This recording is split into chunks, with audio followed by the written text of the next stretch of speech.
آپ رضی اللہ تعالیٰ عنہ پہلے وہ شخص ہیں جنہوں نے ذمیوں کے لیے علامات وضع کی، اسی طرح آپ رضی اللہ تعالیٰ عنہ وہ شخص ہے جنہوں نے قاضیوں اور مرشدین کو لشکر کے ساتھ روانہ کیا ہے۔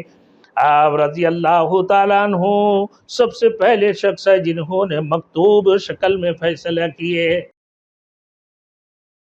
Thanks for watching. Don't forget to like, comment, share and subscribe to Maulana Habibullah Rouhani Official.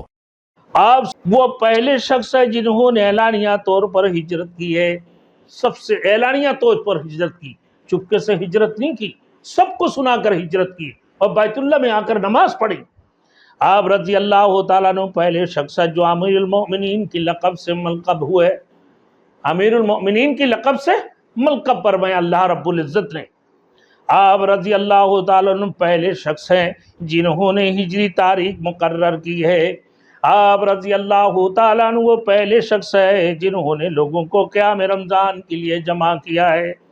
آپ رضی اللہ تعالیٰ عنہ پہلے وہ شخص ہے جنہوں نے قرآن جمع کرنے کا مشورہ دیا ہے، جنہوں نے قرآن جمع کرنے کا مشورہ دیا ہے۔ آپ رضی اللہ تعالیٰ عنہ وہ پہلے شخص ہے جنہوں نے اپنے محافظ کو انعامات سے نوازا ہے، اپنے محافظ کو انعامات سے نوازا ہے۔ آپ رضی اللہ تعالیٰ عنہ وہ پہلے شخص ہے جنہوں نے ندار اور بوڑھے ذمیوں سے جزیہ ٹیکس ساقط کر دیا، جزیہ نہیں لیا کرتے تھے، ٹیکس نہیں لیتے تھے بوڑھوں سے اور ذمیوں سے جو بوڑھے ہو چکے ہیں۔ آپ رضی اللہ تعالیٰ عنہ پہلے وہ شخص ہیں جنہوں نے ذمیوں کے لیے علامات وضع کی، اسی طرح آپ رضی اللہ تعالیٰ عنہ وہ شخص ہے جنہوں نے قاضیوں اور مرشدین کو لشکر کے ساتھ روانہ کیا ہے۔ آپ رضی اللہ تعالیٰ عنہ سب سے پہلے شخص ہے جنہوں نے مکتوب شکل میں فیصلہ کیے، مکتوب یعنی لکھے ہوئے فیصلے کیے ہیں اللہ کے۔ حضرت عمر فاروق رضی اللہ تعالیٰ عنہ نے، خلیفۃ المسلمین نے، آپ صلی اللہ علیہ وسلم پہلے وہ شخص ہے جنہوں نے قائدین اور والیوں کے لیے مجلس مشاورت قائم کی ہے۔ آپ رضی اللہ تعالیٰ عنہ وہ پہلے شخص ہے جو راتوں کو لوگوں کی احوال معلوم کرنے کے لیے گشت کیا کرتے تھے۔ آپ رضی اللہ تعالیٰ عنہ وہ پہلے شخص ہے جنہوں نے رجسٹر مقرر کی ہے، جس میں لشکر والوں کے نام اور وظائف کا اندراج ہوتا تھا۔ آپ عمر فاروق رضی اللہ تعالیٰ عنہ وہ سب سے پہلے وہ شخص تھے جنہوں نے مہمان خانے بنایا ہے۔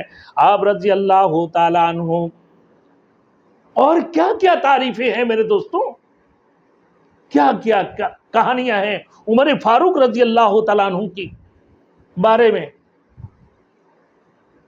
جو آج اس کے خاتمہ نہیں۔ عمر فاروق رضی اللہ تعالیٰ نے اتنی واقعات ہیں جو رسول مقبول صلی اللہ علیہ وسلم نے جو کتنی بڑی تعریف فرمائی کہ میرے بعد اگر کوئی نبی ہوں گے تو حضرت عمر فاروق ہوں گے۔ تو عمر فاروق رضی اللہ تعالیٰ عنہ خلیفہ ثانی اور خلیفہ ثالث حضرت عثمان غنی اور خلیفہ رابع حضرت علی ابن ابی طالب رضی اللہ تعالیٰ عنہ۔ لیکن ہمارے مسلمان بھائیوں کو یہ بھی نہیں پتا ہے کہ خلیفہ اول کون ہے، کہ خلیفہ اول حضرت ابوبکر صدیق اور خلیفہ ثانی حضرت عمر فاروق رضی اللہ تعالیٰ عنہ اور خلیفہ ثالث حضرت عثمان غنی اور خلیفہ رابع حضرت علی ابن ابی طالب رضی اللہ تعالیٰ عنہ ہے۔